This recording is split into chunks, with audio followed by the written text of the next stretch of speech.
Hey everyone, Carla here, back with another 2-minute book review, and this week's book is Everyone Brave is Forgiven by Chris Cleave. This is a World War II novel, which is admittedly not usually my favorite time period to read. I had actually bought this for my 8th grader for a school project, and after he finished it, he said that he thought I would like it, and he was right, I did. That said, I have mixed feelings about this book, but let me tell you a little bit about it first.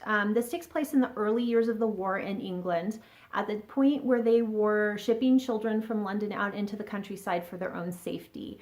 What I did not know at that time is that there were children left behind, those who were physically or mentally handicapped, and the children of color. And so because schools had let out and the parents were involved in the war effort, there was essentially nothing for them to do.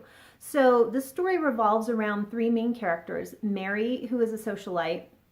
She joined up the war effort thinking they were going to make her a spy, and instead gets assigned to be a school teacher. She eventually takes on the task of teaching these children who have been left behind, even though everyone tells her it's pretty much pointless and a lost cause.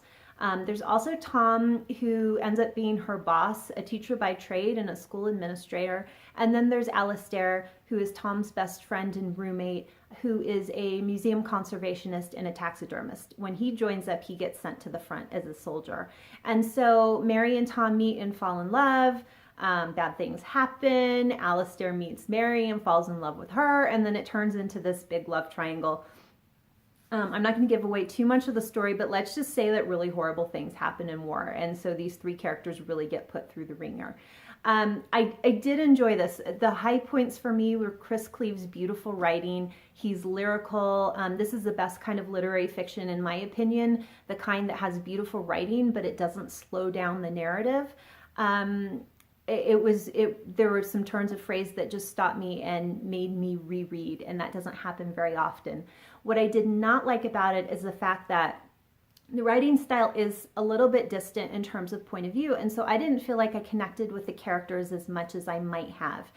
In fact, in one case, there was one character that I really disliked, and something bad happens to him, and I'm like, yeah, good riddance. I don't think that was the reaction I was supposed to have had, but that was my feeling.